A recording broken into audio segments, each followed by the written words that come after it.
And I'm Dr. Brian Jeanette. And we are here, Facebook Live at Back in Balance. And today we are talking about scary behaviors that can lead to poor health.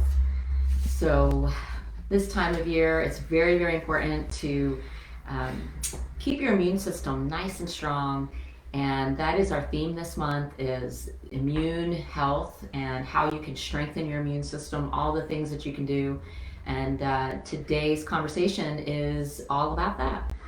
So today we really want to break this down into its different parts, right? So, what's your immune system? What are the parts of your immune system? What does it mean when your immune system is not working? How you can really detect if your immune system's not working, and then things that you can do, scary behaviors that we have that affect our immune system, and things that we can do to help to bolster or boost our immune system.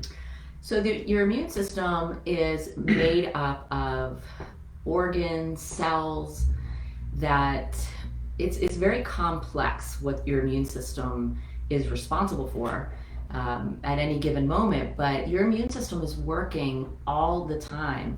And these organs, these cells of yours, which we're gonna break down exactly what makes up your immune system, but what this complex system does is it fights off any kind of foreign invader that enters your system to prevent you from getting sick, first and foremost.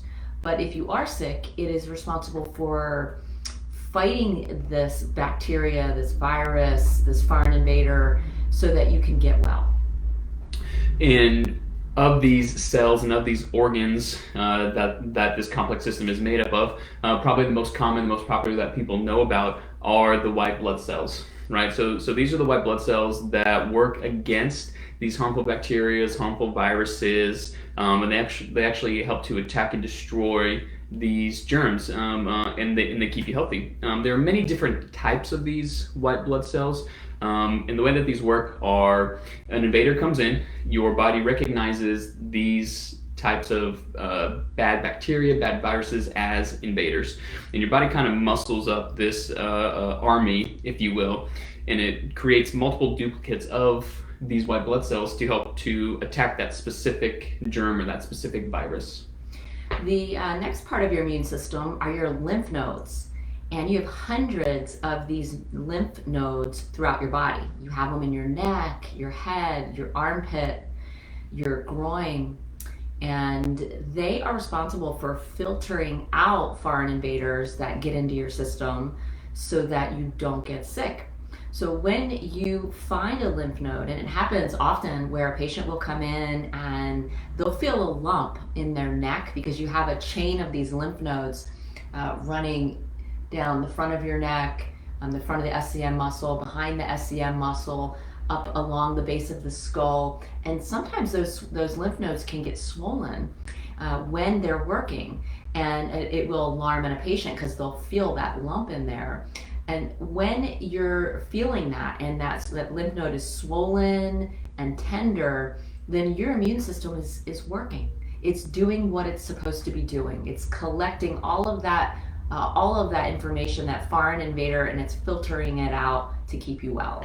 I think of the lymph nodes as like the trash can superhighway, right? This also helps to move other types of fluid, and in this fluid are the dead bacteria and dead viruses that our body actually combats, and this is actually how we expel it from our body.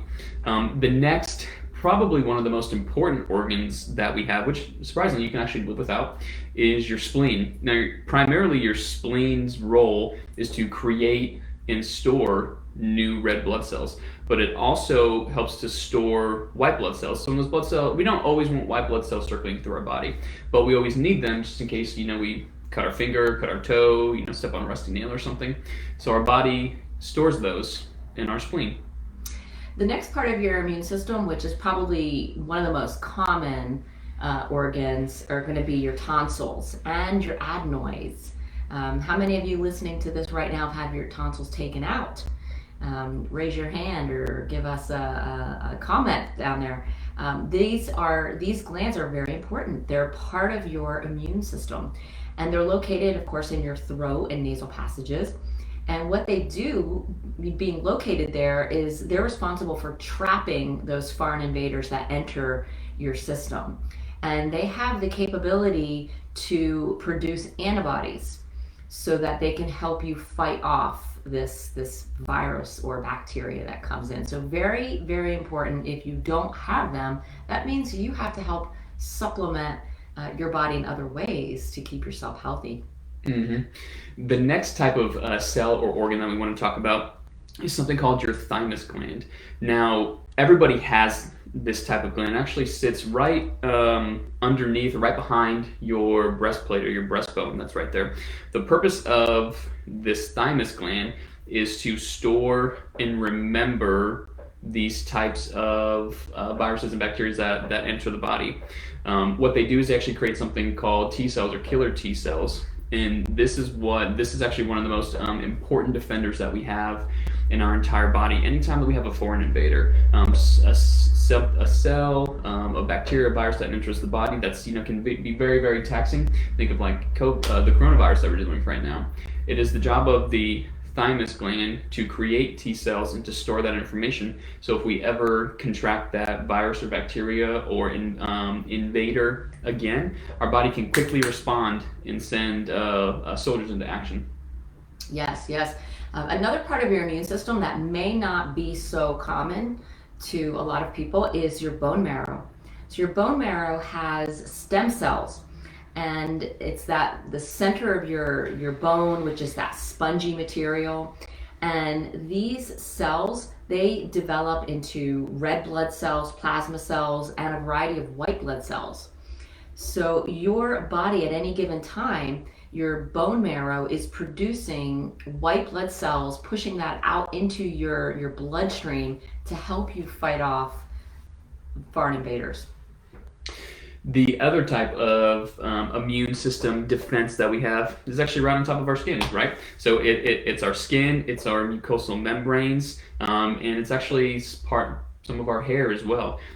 These are actually our first line of defense with bacteria, with viruses, with invading foreign objects that try and enter our body.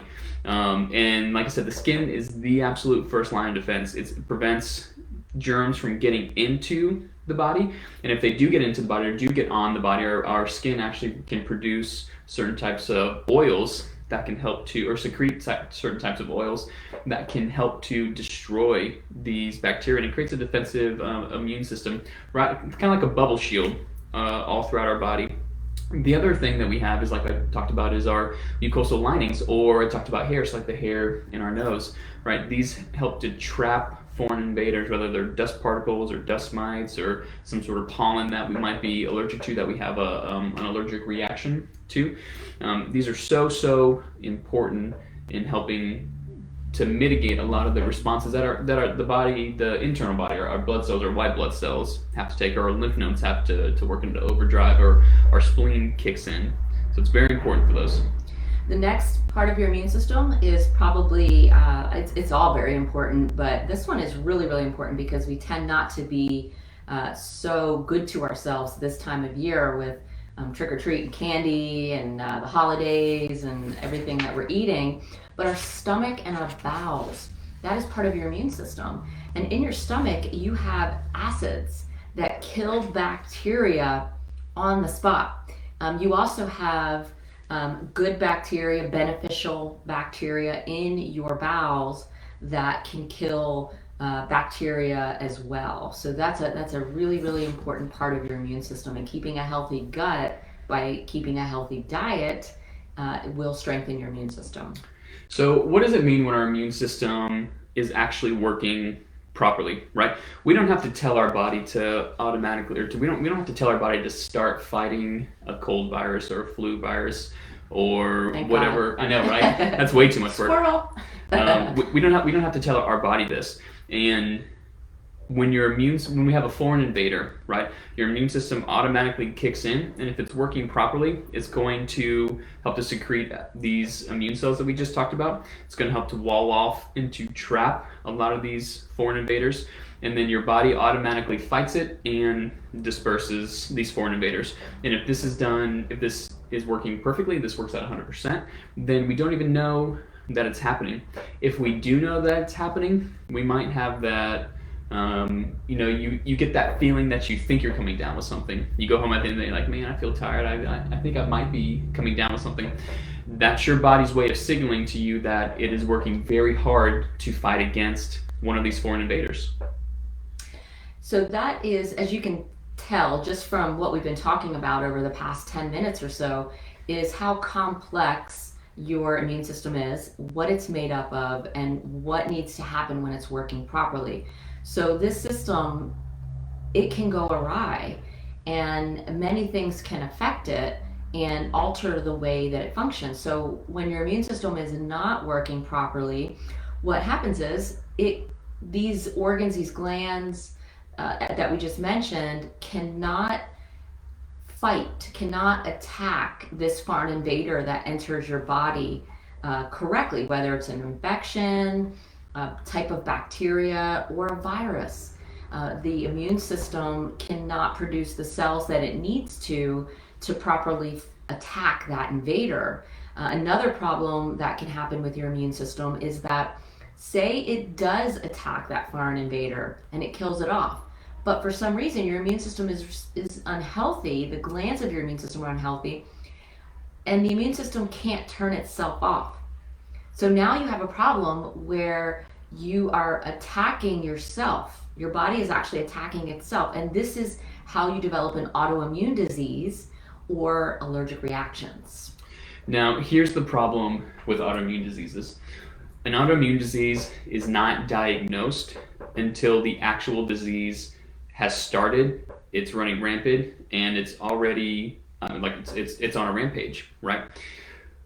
It on average takes 2 years to diagnose an autoimmune disease. So that means you're behind 8 ball by 2 years.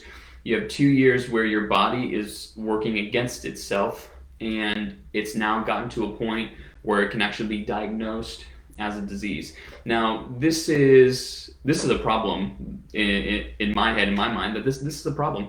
We want to be able to make sure that our immune system works properly so that we don't feel under the weather. We don't feel like we're fighting off foreign invaders. We don't feel like we're fighting off a cold, or we don't feel fatigued. These symptoms that the symptoms that we experience that we're not necessarily going to think are something is majorly wrong with us, right?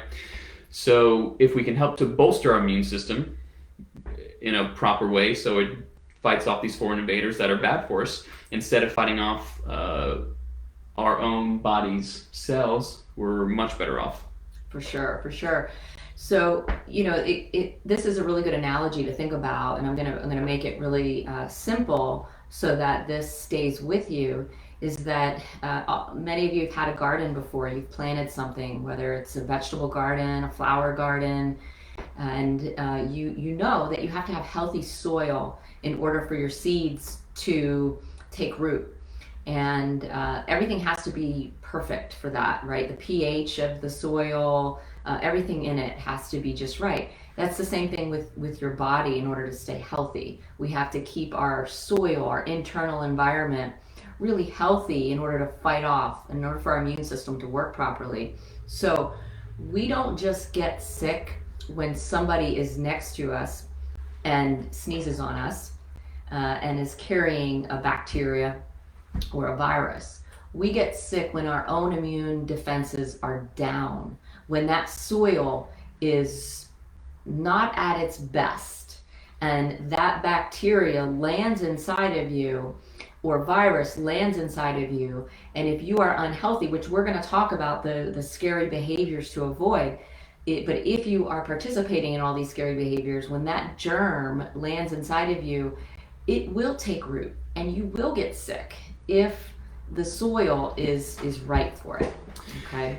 So I think a lot of these scary behaviors that we're about to talk about, some of you might be able to check off one, some of you might be able to check off all of them, or you at least know somebody in your life or have a close friend or close family member that checks off at least 3 or more of the things that we're going to talk about. This is a really good opportunity to help, reach out to them and to help, put some information their way. You can't force any change in anybody, and you can only lead somebody to the information and hopefully that they take it and run with it and start to change their lives. But you can also probably tell that these are the people that always don't feel quite right.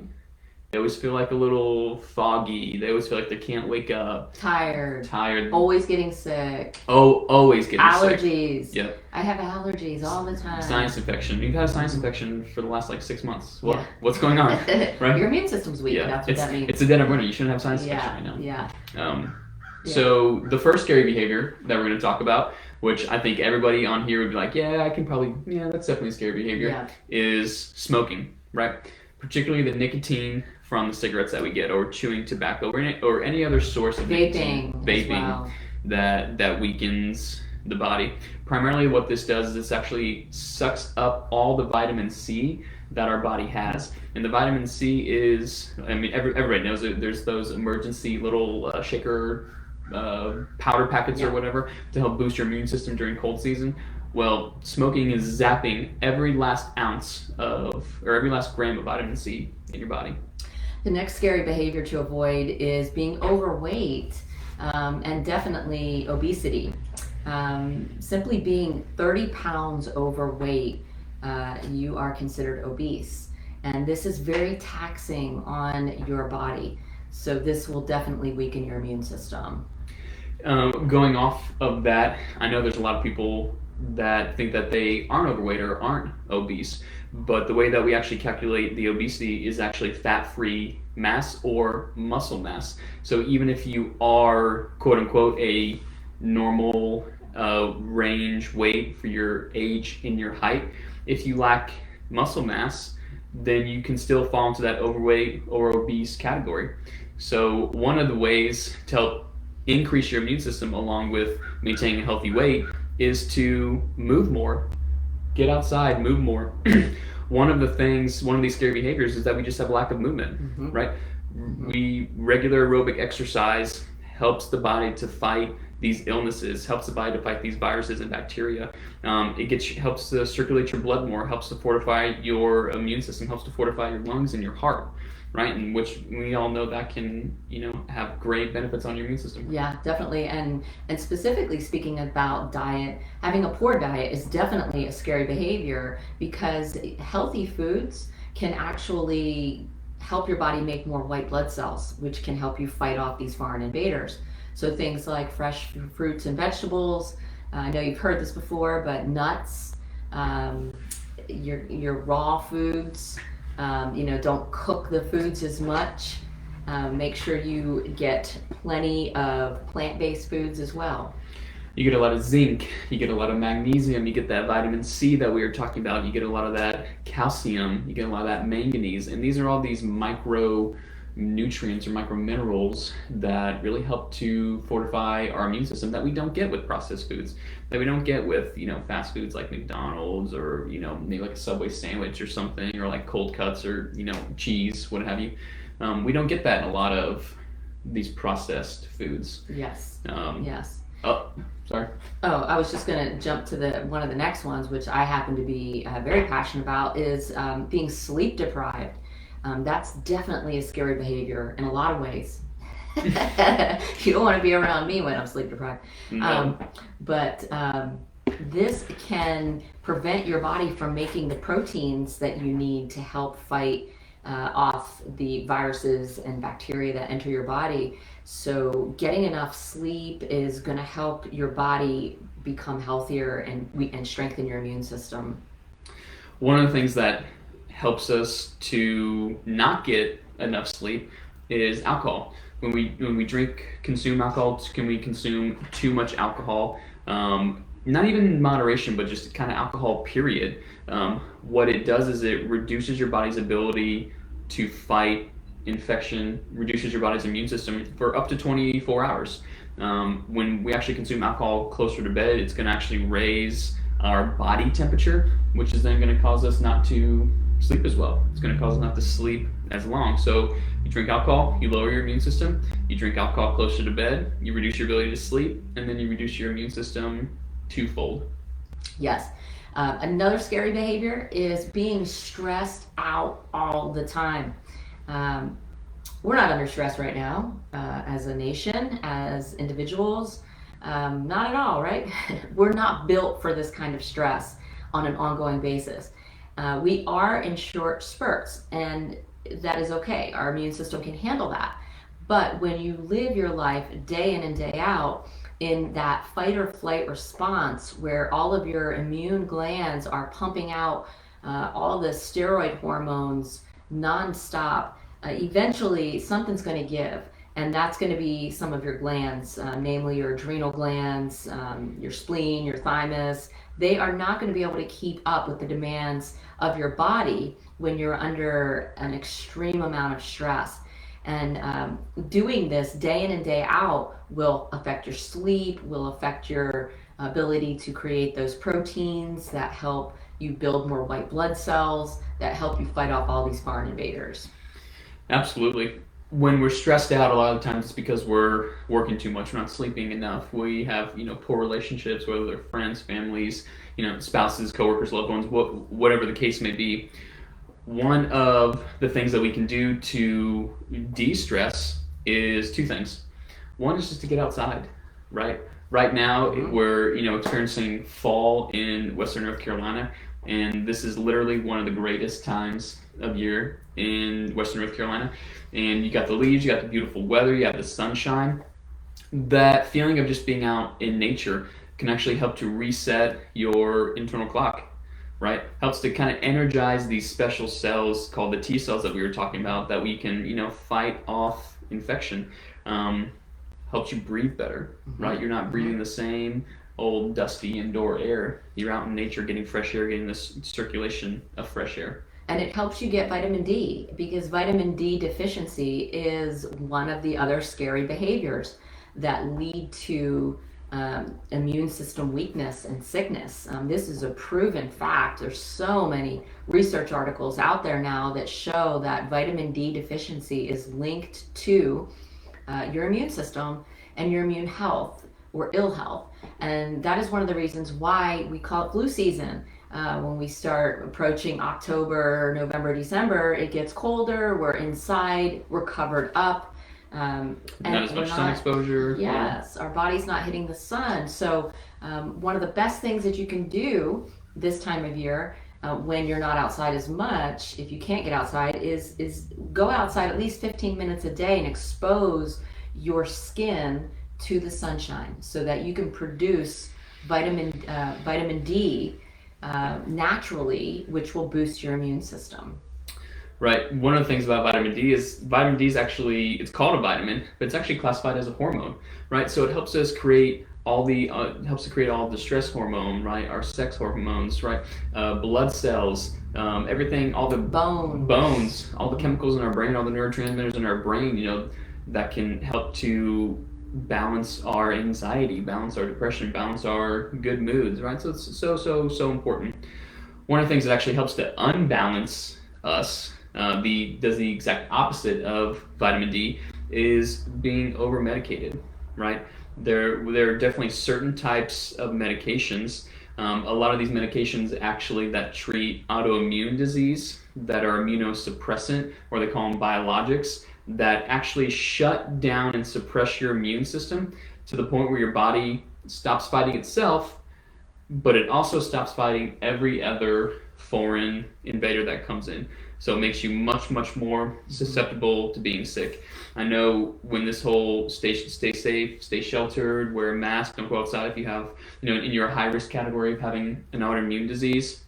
If you have an autoimmune disease, you're probably on one of these immunosuppressant type medications, and it's going to make you more susceptible to getting sick of anything, not just COVID, not just coronavirus, but any type of flu, any type of cold that you have. So much so that a lot of these medications have actually shown that they cause cancer in patients that consistently or regularly take them. Yeah, and blows my mind. And those are some medications that of course you need a prescription for. But let's just talk about the OTC meds too that people are over medicating themselves with. That is definitely weakening your immune system as well. We talked about the stomach and your bowels, how that's part of your immune system, and the acids.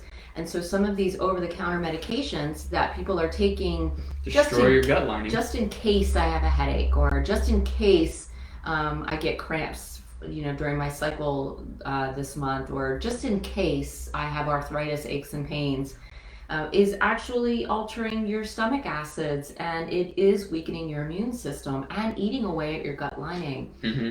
So, we can do a whole other Facebook Live we will. on these types of medications that can do this to the body, because a lot of people need to know this, right? We definitely. get so complacent with taking over-the-counter stuff and over-medicating. We know there's a time and place for Western medicine, Absolutely. for medication, but we have to agree that we are overdoing it as a country, and this is affecting our immune systems, especially right now. We do not need that. We need our immune systems fighting at 100%. The last scariest behavior, and this is probably the scariest of all, spookiest of all, is having a subluxated spine. This definitely will weaken your immune system. There's a total branch of science dedicated to your immune system called neuroimmunology. And what they found, scientists, is that your white blood cells are connected to your brain through nerves that connect through chemical mediators. So yes, your brain and your immune system is directly connected, and everything that happens in your spine, in your nervous system, affects your immune system. If your immune system isn't, or if your nervous system isn't functioning at 100%, your immune system is not going to function at 100%. If your immune system's not functioning at 100%, we're going to be susceptible to these viruses that we're talking about, to these foreign invaders. So probably the easiest way to strengthen your immune system is getting adjusted. Yes, go see a chiropractor and get regular adjustments, just like you brush your teeth, just like you exercise, just like you drink fresh, clean water every day. Getting adjusted will help boost your immune system, help you fight off foreign invaders at any given moment. So that is our conversation for today. The immune system, what it's made up of, how it works properly, improperly, all the scary, spooky behaviors you want to avoid, and what you can do to be healthy this flu season. Hope you enjoyed it. Thanks. Thanks, guys.